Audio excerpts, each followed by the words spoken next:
Una mística tradición judía que habla de reinos subterráneos habitados por extrañas criaturas. Se cree y se inculca que no estamos solos como seres inteligentes sobre nuestra propia tierra. Una leyenda budista acerca de una civilización perdida que sobrevive en amplios cañones bajo tierra. Shambhala es una ciudad subterránea secreta gobernada por reyes que viven por cientos de años. Relatos actuales de entidades humanoides debajo de la tierra. Los residentes locales describen haber visto seres antropomorfos como reptiles en lo profundo de esa cueva. ¿Podría ser cierto que hay otros seres inteligentes residiendo en nuestro propio planeta? ¿Puede haber alguien aquí, abajo de la superficie de la Tierra? ¿Y qué tal si dichas entidades han estado aquí desde hace miles de años?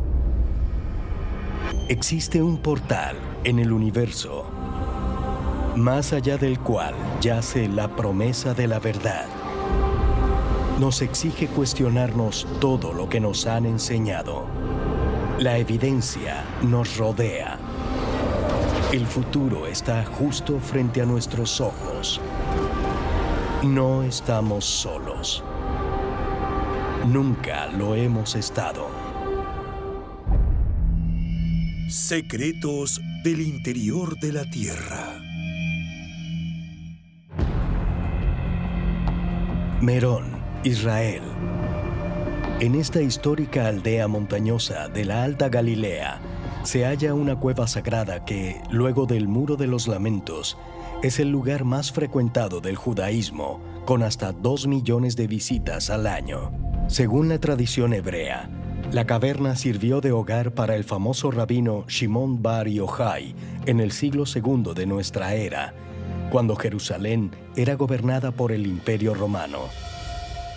El rabino Shimon Yochai vivió durante tiempos muy difíciles para el pueblo hebreo que habitaba el reino de Israel.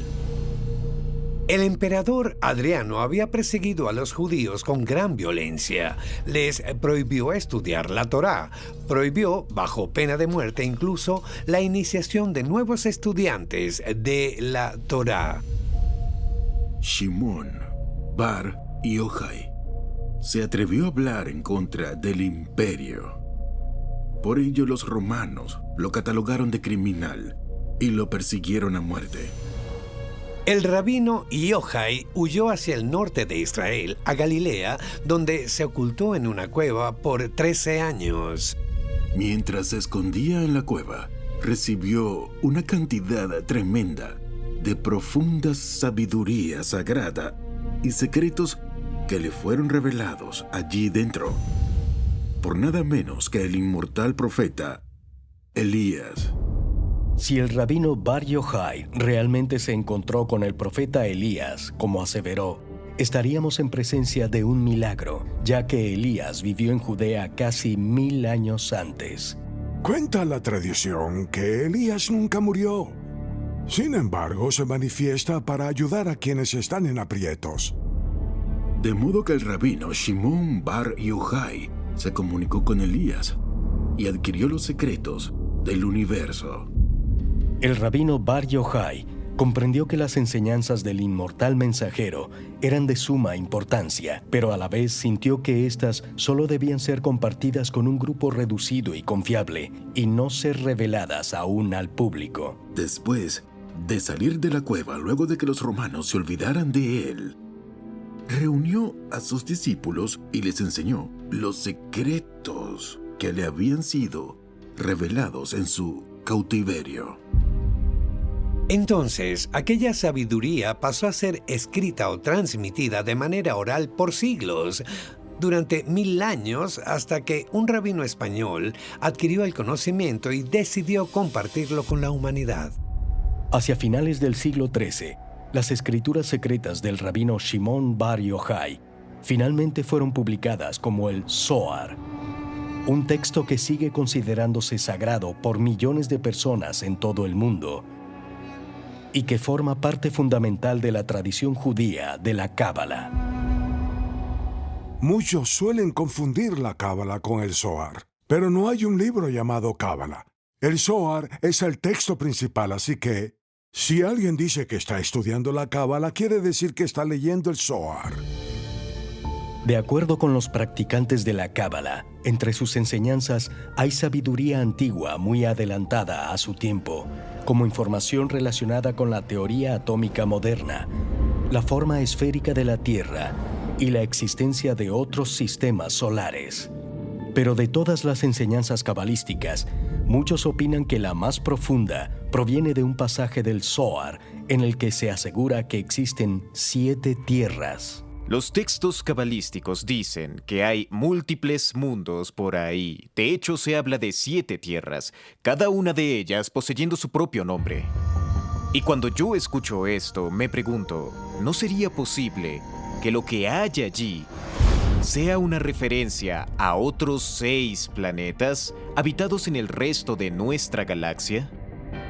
Cuando examinamos los textos cabalísticos y nos encontramos con que se habla de 6 tierras a las que habitamos, no se trata de una alegoría referida a los continentes del planeta. Debemos preguntarnos si no es posible que en realidad haya otros planetas que estén habitados. Aunque 7 tierras suene como una referencia a 7 planetas, de acuerdo con quienes estudian la Cábala, este concepto tiene un significado literalmente más profundo. Muchas personas están bajo la impresión de que el concepto de las 7 tierras tiene algo que ver con otro lugar. No es otro lugar. De hecho, según la literatura saórica, están dentro de la Tierra. Hay 7 capas, una sobre otra. Una de ellas es, claro, la Tierra exterior, sobre la que caminamos a diario. Según el Zohar y la interpretación religiosa judía, las 6 otras tierras son locaciones físicas, aunque subterráneas, de nuestra realidad. Y aún más llamativa es la noción de que cada una de las otras 6 tierras está habitada por seres inteligentes, lo que implica una multitud de seres que, si bien existen en otros reinos, siempre han estado ocultos en la tierra interior. Una de las profundas enseñanzas en la tradición oral de la Torá es que nosotros los humanos no somos la única especie inteligente que es natural de nuestro mundo, y que dentro de esta tierra existen otros tipos de entidades. Por supuesto que la noción de un planeta hueco es absurda. La Tierra no es hueca. Ahora, si cambiamos la palabra hueca por interior, entonces hasta yo debo admitir que podría decirse con argumentos que quizás hay alguien aquí, debajo de la superficie de la Tierra. Porque es un hecho geológico que hay espacios gigantescos debajo de la corteza terrestre, algunos de los cuales incluso contienen agua y son más grandes que los océanos de todo el mundo. De manera que no nos queda sino preguntarnos si no es del todo posible que haya alguien allí abajo. ¿Y qué tal si dichas entidades han estado aquí desde hace miles de años? ¿Es posible que nuestro planeta sea el hogar de otros seres inteligentes que residen en las profundidades de la Tierra? Y de ser así, ¿hace cuánto están en el planeta? Según las enseñanzas de la Cábala, algunos de los seres de esa tierra interior una vez poblaron la superficie, mucho antes de la era del ser humano. En el libro del Eclesiastés de la Biblia judeo-cristiana se encuentra el famoso dicho, no hay nada nuevo bajo el sol. Pero de acuerdo con los practicantes de la Cábala, este verso, filosófico en apariencia, que más adelante continúa diciendo, nadie se acuerda de las cosas de antaño, también tiene un sentido muy literal. La Cábala enseña que hubo razas preadánicas. En el libro del Génesis, Adán es el primer hombre. De modo que lo que la Cábala indica es que antes que Adán, hubo otras razas de seres y civilizaciones previas. Se cree y se inculca que hubo otras culturas sobre nuestra tierra por decenas de miles de años. posiblemente desde mucho antes, previo a que Adán siquiera fuera mencionado en la Biblia. De acuerdo con las enseñanzas cabalísticas, algunos de los seres que habitan el interior de la Tierra vivieron en la superficie mucho antes de la era del hombre, y la Cábala no es la única tradición ancestral que se refiere a culturas previas a la humana.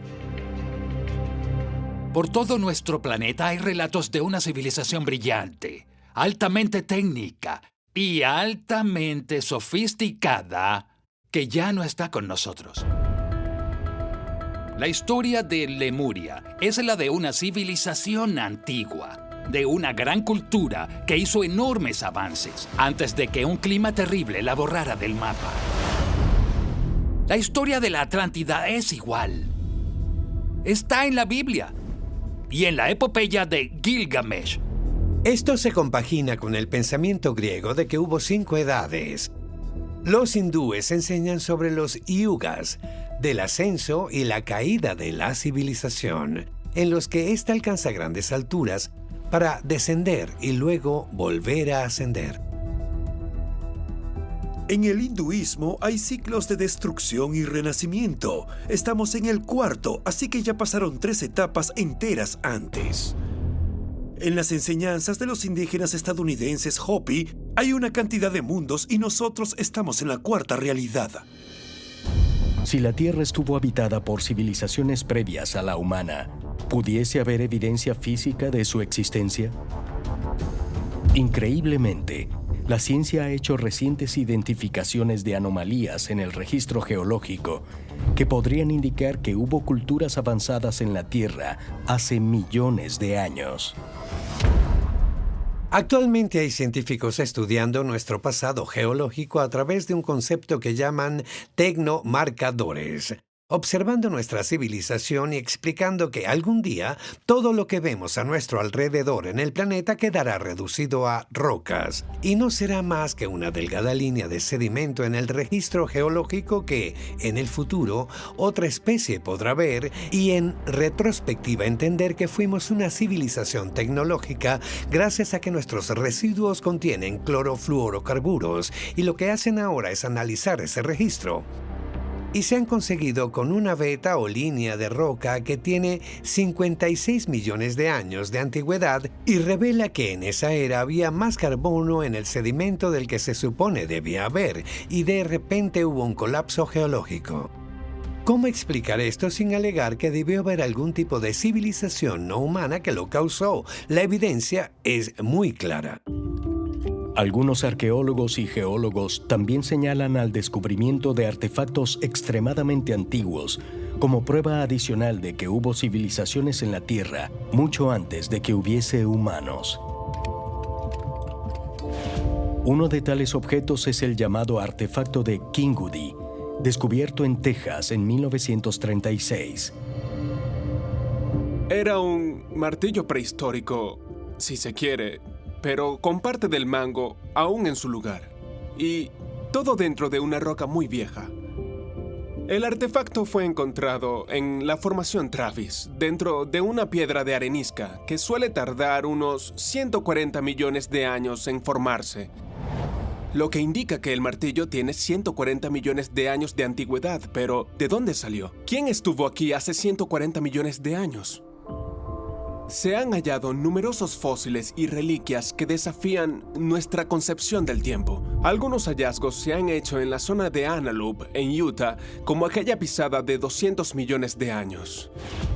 Y constantemente se encuentran más piezas, más objetos que sugieren que es probable que hubiese una civilización aquí mucho antes que la humanidad.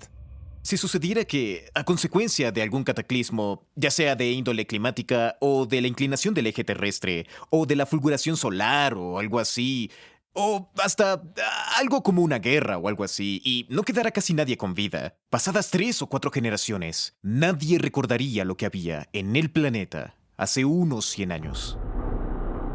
Es muy posible que una cultura como la nuestra ya haya existido y no quede nada de ella. Entonces, la historia y la arqueología en sí mismas apuntan a que hubo formas de vida en la Tierra mucho antes que los humanos. La pregunta es, ¿de dónde vinieron? Yo creo que hemos sido visitados por montones de razas extraterrestres. Algunas aterrizaron, otras no. Algunas se quedaron, otras se fueron. Unas en tierra, otras bajo el agua. Somos una colonia. Podría ser cierto que, mucho antes de la era del hombre moderno, otras especies inteligentes, posiblemente de otros planetas, poblaron la Tierra.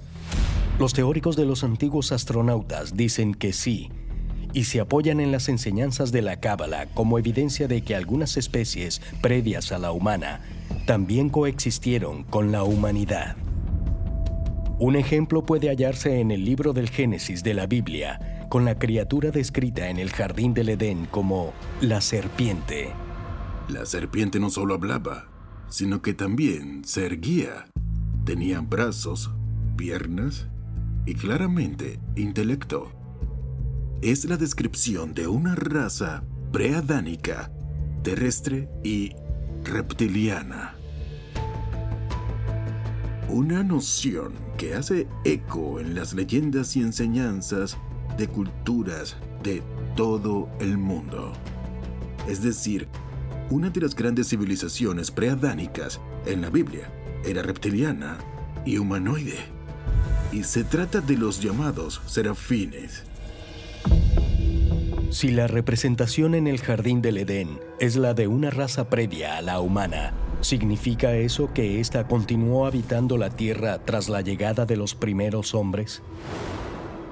Bien podría ser que hay una raza plenamente evolucionada de reptilianos, llámese serafines, llámese como se quiera, que habían logrado a su manera civilizar el planeta y organizar la vida en él. Cuando los humanos vinieron a la Tierra, los reptilianos se dieron cuenta de que no convivirían y se refugiaron bajo tierra. ¿Podrían ser ciertos los ancestrales recuentos de otras especies inteligentes que compartieron el planeta con la humanidad y luego migraron a reinos subterráneos? Los teóricos de los antiguos astronautas señalan que la evidencia puede hallarse en numerosas tradiciones antiguas que describen no solo mundos subterráneos, sino también a los muchos seres extraños que residen en ellos. Durante siglos, el místico texto judío llamado Zohar ha sido una fuente de enseñanzas secretas y sabiduría esotérica. Pero la idea de que hay reinos habitados dentro de la Tierra no es una noción exclusiva del Zohar. Tal concepto también puede hallarse en los textos antiguos de numerosas culturas alrededor del mundo, como el Vishnu Purana de la India. Escrito hace cerca de 2000 años, el Vishnu Purana describe múltiples dominios existentes en lo profundo de la Tierra.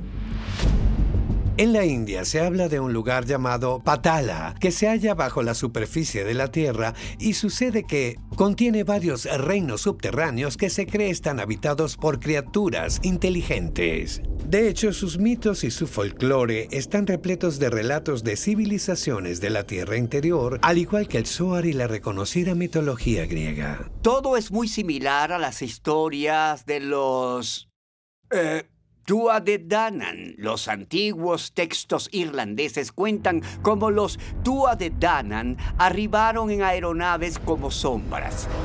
Descendieron de los cielos, envueltos en niebla, con toda clase de artilugios tecnológicos, y fueron, se dice, los gobernantes de Irlanda por mucho tiempo, hasta que los irlandeses modernos llegaron a la isla, hicieron un pacto con los Tuatha de Danann, en el que, según la leyenda, estos tendrían que refugiarse bajo tierra a vivir en un mundo subterráneo.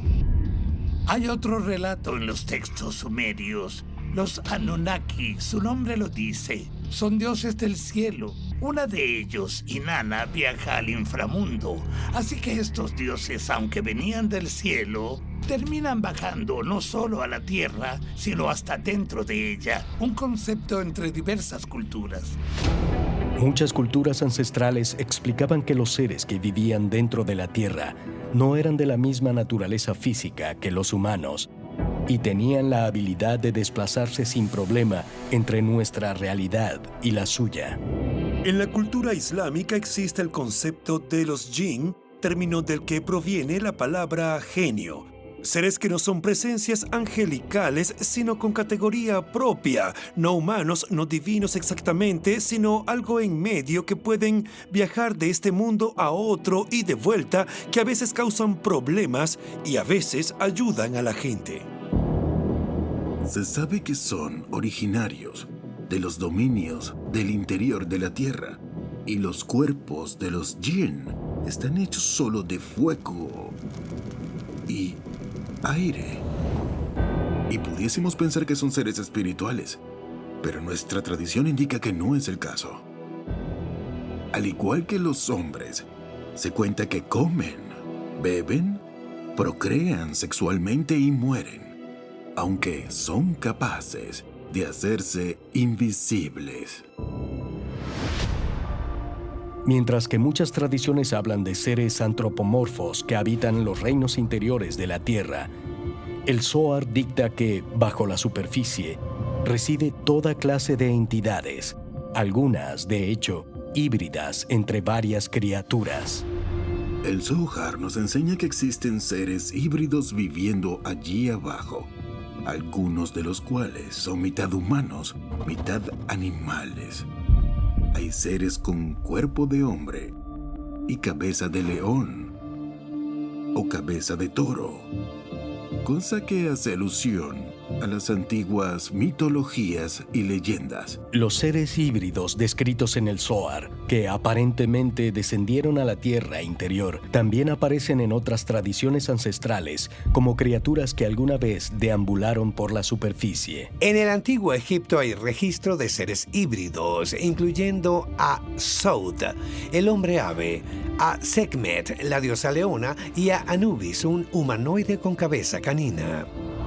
También tenemos a los sátiros de la mitología griega, en parte humanos, en parte cabras.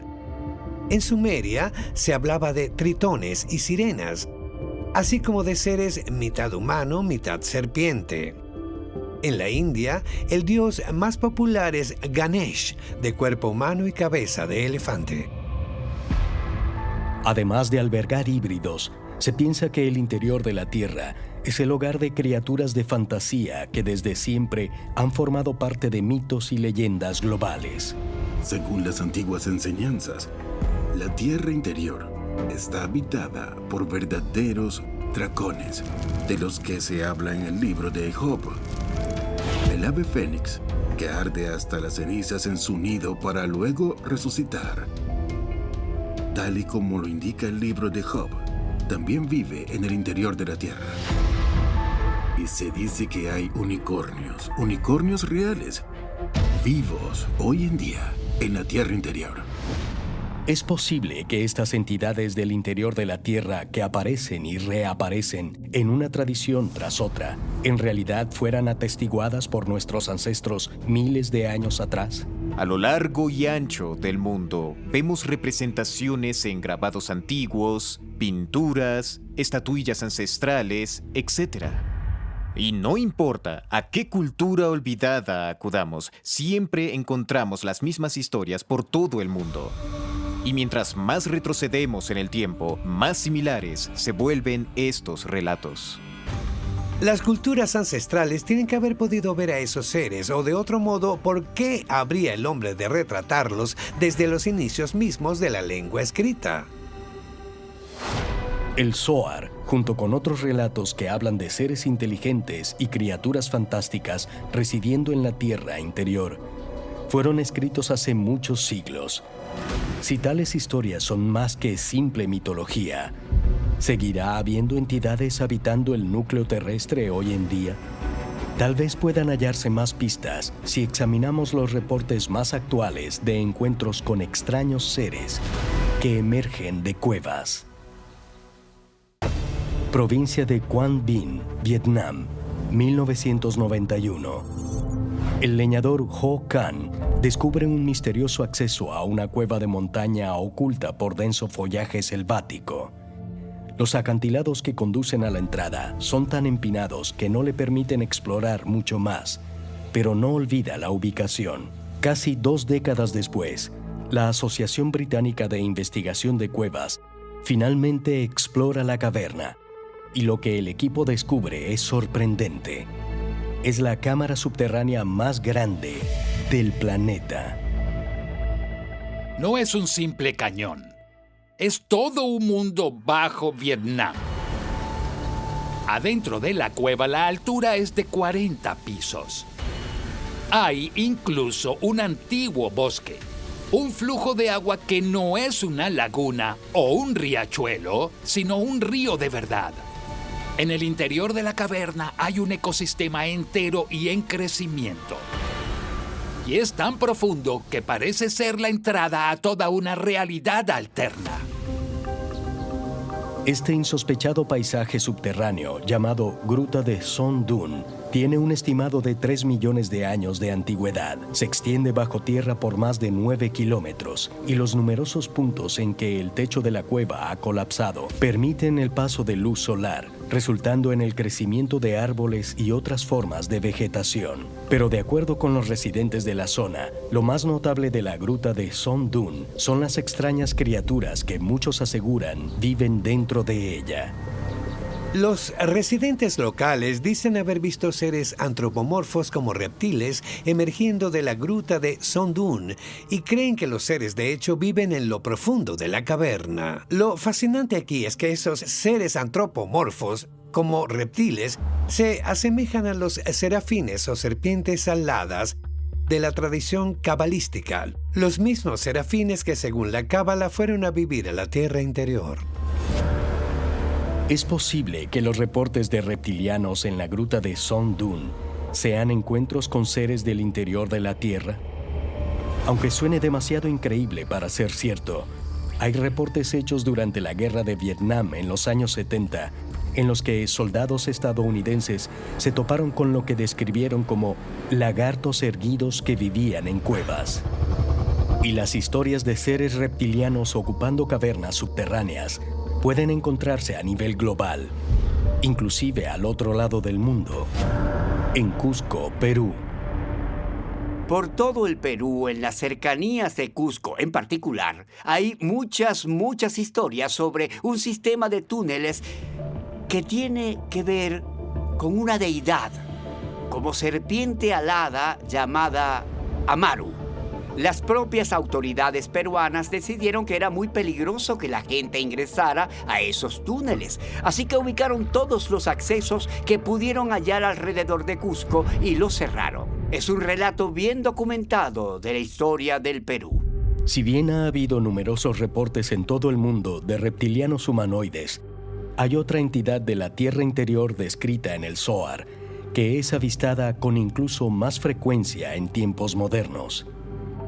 De acuerdo con la literatura saórica, hay seres dentro de la tierra con grandes ojos negros y una nariz que no es más que 2 oscuros hoyuelos en el rostro, lo que se corresponde con lo que hemos visto o escuchado mencionar, por ponerle un nombre, ETs.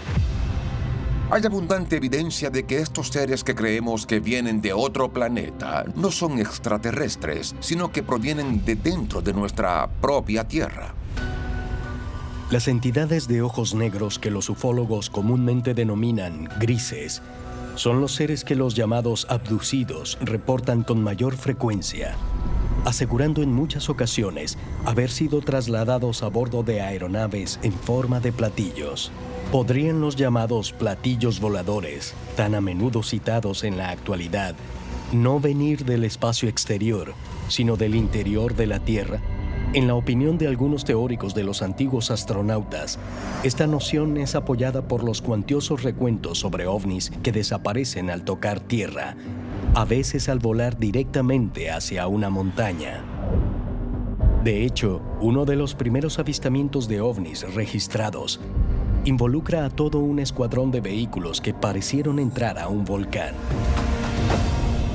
Uno de los primeros avistamientos modernos de ovnis fue registrado en junio de 1947 por Kenneth Arnold. Él estaba pilotando su avioneta privada cerca del monte Rainier, en Washington, cuando percibió unos destellos de luz que muy pronto identificaría como un escuadrón de lo que él describió como platillos voladores surcando el cielo.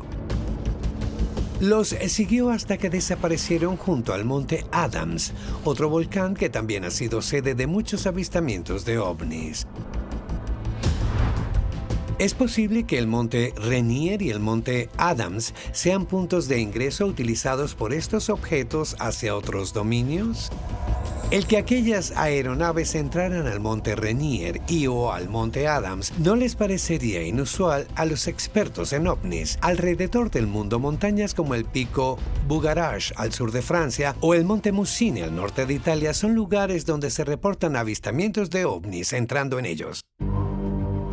Las montañas, en las tradiciones ancestrales, a menudo se ven vinculadas con entradas a reinos de la tierra interior, siendo el más reconocido el legendario reino de Shambhala, que tanto hindúes como budistas identifican como el hogar de los dioses.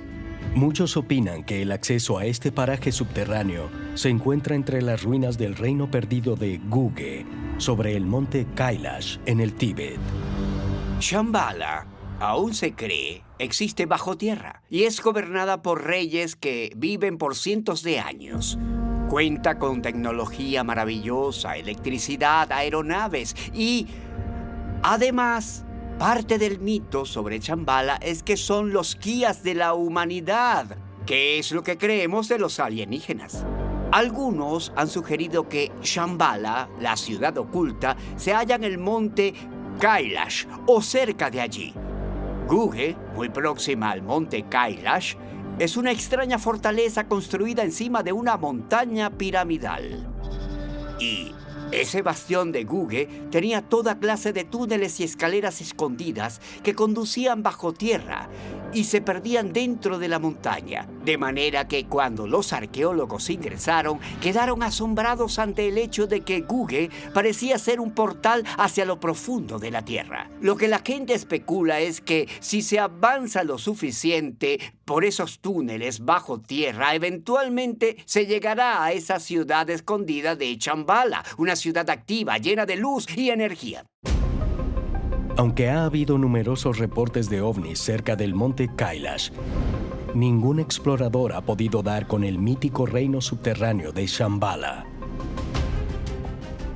Pero según el diario secreto de uno de los oficiales de marina más célebres de Estados Unidos, hay una entrada secreta al interior de la Tierra miles de kilómetros más al sur, en la Antártida.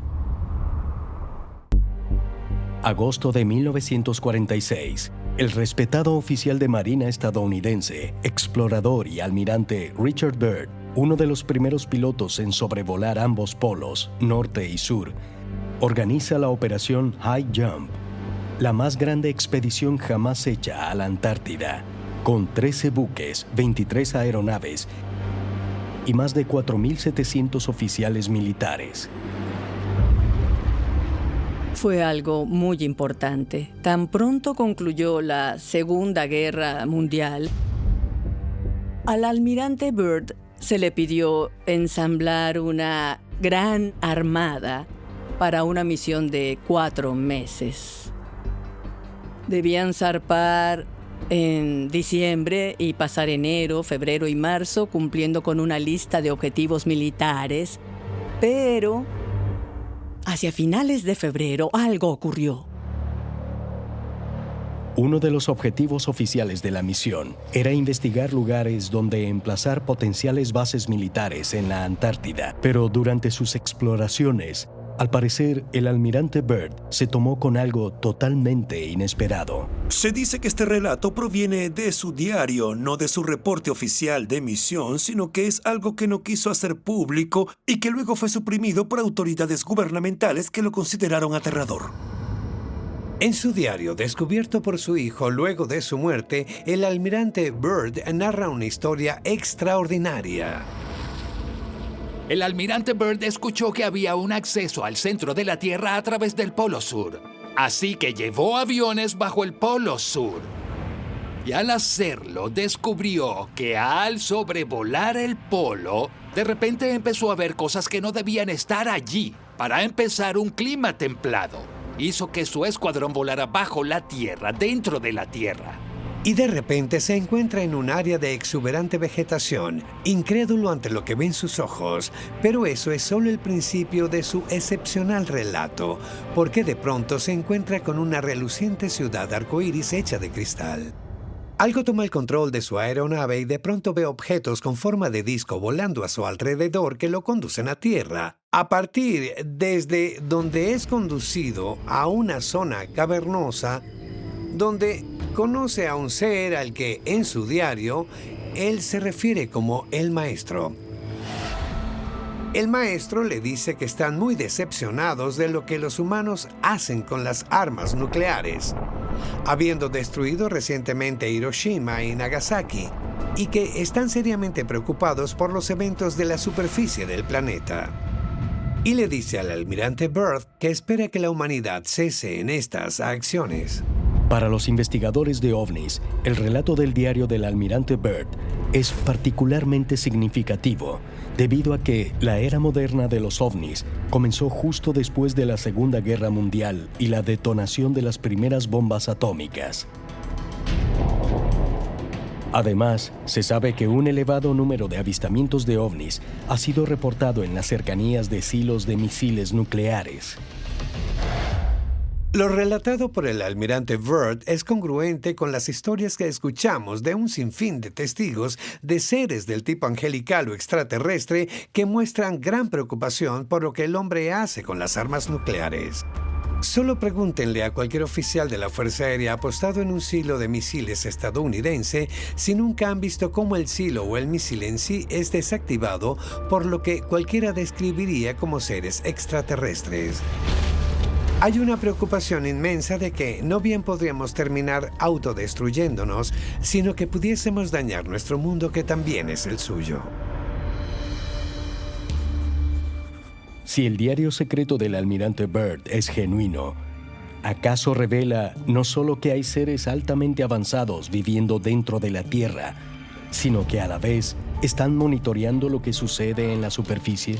Según el propio diario, luego de este inexplicable encuentro, el almirante Byrd estaba ansioso por compartir su hallazgo, pero se le ordenó guardar silencio. Byrd volvió de aquella experiencia y fue llevado a un complejo del gobierno donde se le indicó que nunca debía hablar públicamente de aquello y que toda la información era clasificada. ¿Podría el relato del almirante Byrd apuntar a una profunda conexión entre las antiguas tradiciones que hablan de extraños habitantes de las profundidades de la Tierra y el moderno fenómeno ovni? Los teóricos de los antiguos astronautas dicen sí, y creen que nos acercamos rápidamente al momento en que nos encontraremos cara a cara con los seres de la Tierra interior. La Tierra, 16 de septiembre de 2240. Conforme con las enseñanzas cabalísticas, en esta fecha, que marca el inicio del séptimo milenio del calendario hebreo, la humanidad será sometida a una nueva y profunda realidad. Cuenta el Zohar que al principio del séptimo milenio, las puertas de la sabiduría se abrirán ante la tierra. Pareciera que estamos lejos de ello. Sin embargo, el Zohar también indica que habrá etapas preliminares a dicha apertura al conocimiento. Esas etapas, de acuerdo con la Cábala, comenzaron alrededor del año 1840, con los inicios de la Revolución Industrial, cuando la humanidad de la nada pareció haber doblegado a la naturaleza. Luego de eso pasamos a la revolución tecnológica de los años 50, con la invención de la computadora, el transistor y otras tecnologías similares. Ahora estamos entrando en la era de la nanotecnología y la inteligencia artificial. Se cree que todos estos cambios son señales de que estamos adentrándonos a una nueva era en la que se abrirán inmensos manantiales de sabiduría. Llegado ese punto, estaremos en una era de iluminación que bañará nuestro planeta y toda la vida en él. Y no es fascinante que sean las 3 religiones preadánicas las que hablen de ello. En el cristianismo está la segunda venida de Jesucristo. En el Islam, el 12º imán. Y en el judaísmo es el Mesías el que vendrá. Y habrá una vida totalmente nueva sobre la tierra. Cuando sea la hora de la venida del Mesías, este no vendrá de los cielos. En su lugar, el Mesías y su ejército surgirán de la tierra interior. Y hay una leyenda midrásica que asevera que en el, cito, mundo por venir, estableceremos contacto con esas razas del interior de la tierra. ¿Pueden las profecías de la Cábala confirmar que, inclusive hoy en día, la raza humana sigue compartiendo el planeta con otros seres inteligentes que ocupan reinos escondidos? Hay numerosas especies y razas de seres diversos, algunos provenientes de tiempos antiguos, otros de la era moderna, aunque de otro lugar. No hay solo uno o dos. Se trata de muchas razas distintas. Y el entrar en contacto con esas otras especies o seres formará parte de la próxima era.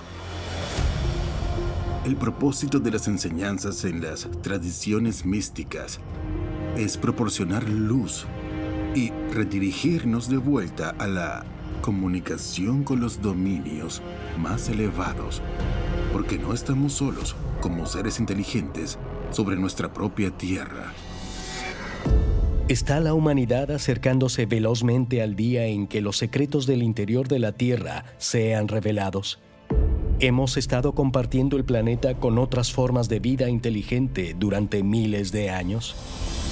Quizás sea abajo, en lugar de arriba, donde finalmente descubramos la verdad sobre nuestro pasado, nuestro futuro y nuestros antepasados alienígenas.